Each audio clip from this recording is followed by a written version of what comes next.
Our good buddy Jim CRYIN is at it once again as he attacks Phil Spencer and Xbox's offer of Call of Duty on PlayStation.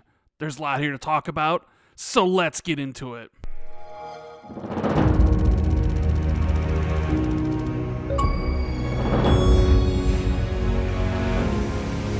What is going on, everybody? This is Randall419, the man with the million, coming at you once again with another video back-to-back days. Haven't done this in quite some time. You know the drill. Please hit that like button, subscribe if you're new, and you know what? Let's just really get right into it right from the start, because it is getting really spicy between PlayStation and Xbox right now. In fact, at any point in time, I'm starting to believe that Jim Ryan and Phil Spencer are going to put on the boxing gloves and have a match to determine what happens with Call of Duty. I never expected all of this to blow up in the manner that it has, and it's given me a lot to talk about because I find this stuff incredibly interesting and mostly just hilarious. You know, you have $1 trillion company and $1 billion company who is the market leader for video games fighting over Call of Duty, a franchise that Microsoft is going to own, where PlayStation's whole business model since they entered the market has been about exclusives, namely third-party exclusives. And now, finally, for the first time, you see them crying over the idea of losing Call of Duty or not being on par with the Xbox version, and I simply just love it all. Now, I want to start back at the beginning because I want to give full context for everything here, because a lot of people are saying that Phil Spencer, Microsoft, Brad Smith have been lying through their teeth, that they're telling Jim Ryan and PlayStation one thing privately, and then the CMA behind the scenes something else. So we'll start off with Phil Spencer's tweet 2 days after they acquired Activision Blizzard. If you recall, in those 2 days before this tweet, everybody was wondering what Xbox would do. They were thinking about the idea of Call of Duty being exclusive to Xbox and what that would do for Game Pass and hardware sales. And then Phil Spencer sort of threw some cold water on the whole talk by tweeting, "Had good calls this week with leaders at Sony. I confirmed our intent to honor all existing agreements upon acquisition of Activision Blizzard and our desire to keep Call of Duty on PlayStation. Sony is an important part of our industry, and we value our relationship." Everybody and their mother, whether it was on podcasts or in videos, dissected these tweets like they were wordsmiths, trying to determine the definition of desire. And I know Phil says that they value their relationship with Sony, but I certainly get the sense that Jim Ryan and PlayStation do not value their relationship with Xbox. Now, in February, over on the Microsoft blog, Brad Smith had this to say about what they were going to do. First, some commentators have asked whether we will continue to make popular content like Activision's Call of Duty available on competing platforms like Sony's PlayStation. The obvious concern is that Microsoft could make this title available exclusively on the Xbox console, undermining opportunities for Sony PlayStation users. To be clear, Microsoft will continue to make Call of Duty and other popular Activision Blizzard titles available on PlayStation through the term of any existing agreement with Activision, and we have committed to Sony that we will also make them available on PlayStation beyond the existing agreement and into the future so that Sony fans can continue to enjoy the games they love. And we are also interested in taking similar steps to support Nintendo's successful platform. We believe that this is the right thing for the industry, for gamers, and for our business. And it was at this point where a lot of people started to flip. You started to see a divide. There were definitely some people saying, hey, at some point Microsoft's going to make Call of Duty exclusive, you can lock it in. Others were saying, you know what, they're signaling to the government agencies that Call of Duty is going to be on PlayStation for a while, that it basically is going to be Minecrafted. And in fact, that's what Brad Smith compared Call of Duty to, Minecraft, which of course is still available on PlayStation. Now, covering that article that Brad Smith wrote, CNN had this to say about it. Separately, Microsoft said it is committed to Sony that popular franchises it acquires from Activision Blizzard will remain available on PlayStation under Activision's existing deal with Sony, and that it is offered to extend the deal on a, quote, multi-year basis. The existing deal with Sony runs until 2024, Smith said. So to set the timeline up, Phil Spencer makes that tweet. talking about desire and intent to keep Call of Duty on PlayStation. Brad Smith writes the article saying they want to keep Call of Duty on PlayStation into the future and in fact bring it to the Nintendo Switch. CNN quotes them by saying they're going to extend the deal on a multi-year basis. And then you fast forward a few months, you come to the Brazilian Commission and the CME, and well, who could forget that stuff? Because we made a whole bunch of videos about it, because Sony's out there telling everybody who can listen behind the scenes, Jim Ryan's on his phone, basically telling everybody how much he loves Call of Duty, how much he needs it, how important it is to PlayStation. And then it's just not fair for Xbox to put that game into Game Pass. It would tip the balances. They're basically telling anybody behind the scenes that would listen that this is bad for PlayStation. And if it's bad for PlayStation, then it's bad for consumers. And the CME basically backed up all those Sony talking points that were mentioned during the Brazilian Commission by essentially saying, you know what, if this harms PlayStation business, then it harms consumers, and that's just not good for competition. Everybody was sort of left scratching their head about why the CME is protecting PlayStation instead of protecting competition, but that's neither here nor there. In response, Phil Spencer wrote a blog post at Microsoft by saying, in doing so, we will pursue a principled path. We've heard that this deal might take franchises like Call of Duty away from the places where people currently play them. That's why, as we've said before, we are committed to making the same version of Call of Duty available on PlayStation on the same day the game launches elsewhere. We will continue to enable players to play with each other across platforms and across devices.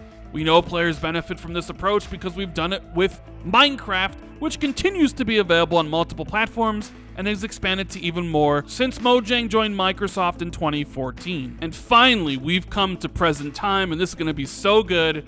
I can't wait to talk about the Jim Ryan stuff. Phil Spencer, speaking this past Friday with The Verge, said this: in January, we provided a signed agreement to Sony to guarantee Call of Duty on PlayStation with feature and content parity for at least several more years beyond the current Sony contract, an offer that goes well beyond typical gaming industry agreements. Now, there was a reason I wanted to do this from the very beginning. I showed off Phil Spencer's tweet on January 20th. Phil says here that they sent a signed agreement to Sony in January, so probably around that same time, saying Call of Duty is going to remain on PlayStation after the current deal expires, which we know is 2024, and it's going to be for 3 years. So it ends in 2027. And of course, it's always a chance Microsoft will renegotiate it every single time, every 3 years. It's not like Microsoft is going to offer a contract to PlayStation and say, in perpetuity, we're going to give you Call of Duty forever. That's not how this is going to go. Phil also makes mention that the contract says it would guarantee feature and content parity for Call of Duty on both Xbox and PlayStation, and that will come, and that will be important in Jim's response. And finally, we come to my guy, Jim CRYIN Dance Moves Lion Ryan, with his response to GamesIndustry.biz. And when you read this stuff, you get the sense that Jim Ryan shouldn't be talking about this in the public.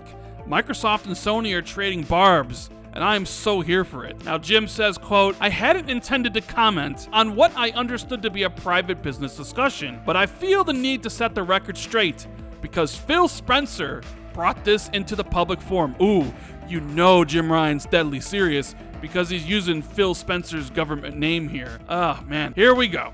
So he says, Microsoft has only offered for Call of Duty to remain on PlayStation for 3 years. You know what, Jim? You're lucky they even offered you anything.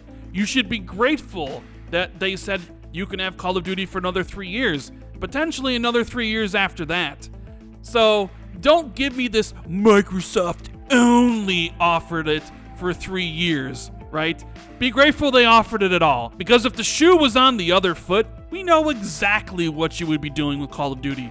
It would be exclusive because you would be talking behind the scenes to the Brazilian Commission, the FTC, and the CME about how this is actually good for consumers and competition because you're number one. Stop it, Jim. Stop crying about this whole deal. We haven't even really gotten that far into it. So Microsoft has only offered for Call of Duty to remain on PlayStation for 3 years after the current agreement between Activision and Sony ends. After almost 20 years of Call of Duty on PlayStation, their proposal was inadequate on many levels and failed to take account of the impact on our gamers. Number one, why would Microsoft and Xbox be concerned about your consumers and the impact on your gamers?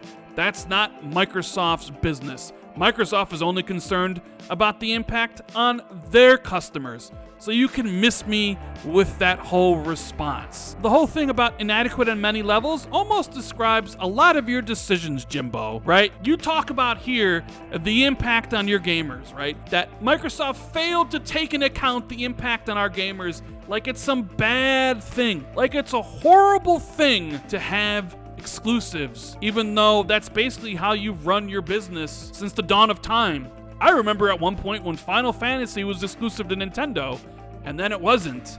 I remember when Street Fighter was on everything, and then it was only on PlayStation. I remember when Final Fantasy actually came to Xbox, and then it wasn't, when you're gatekeeping a lot of these games for 2 years. Do you actually even respect your own gamers, Jim?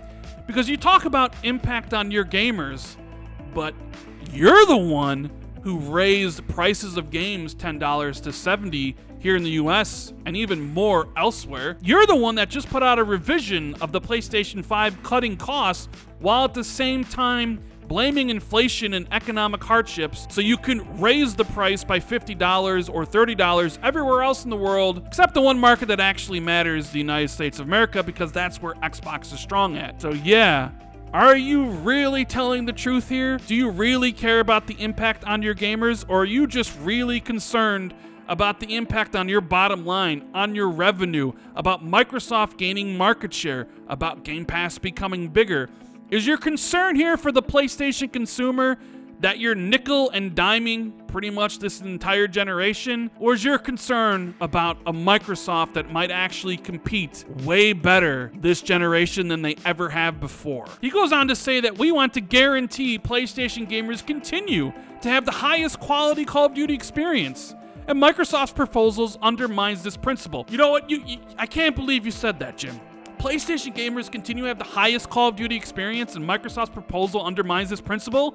I'm sorry, did I miss last generation where you basically paid Call of Duty to make modes exclusive for years so it wouldn't hit Xbox until 1 to 2 years later? Am I dreaming, or did you pay Bungie and Activision money to keep content off of Xbox for Destiny for years?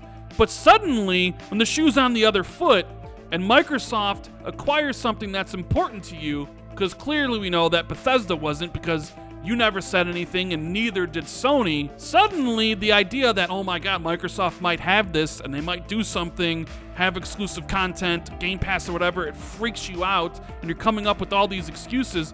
Now you're worried about parity. Now you're worried about PlayStation gamers having the highest quality of Call of Duty experience when you couldn't give two shits about Xbox gamers' quality of experience on the third-party games that you money-hatted, whether it was for marketing or just straight up in the previous generation. Yeah, I call a whole bunch of bullshit here. Look, I 100% get it. Jim Ryan is just protecting his business interests. This whole thing about the deal, whether or not it will be blocked, vetoed, or accepted, is being played out basically through the press between Phil Spencer and Jim Ryan now, rather than behind the scenes talking to lobbyists, right?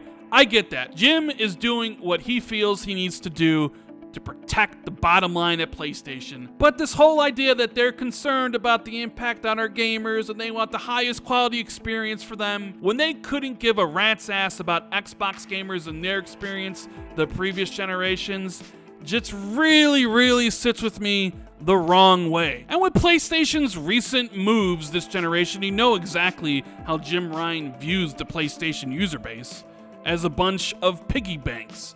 Raising the price of games, raising the price of a console, which is basically unheard of, but then going on here and crying about, you need to think about the impact on our gamers, Xbox. Come on, Microsoft is gonna own Call of Duty. Unless the government basically says they can't, they're going to decide what they do with it. It's very well that Phil Spencer and the team at Xbox keep it on PlayStation forever.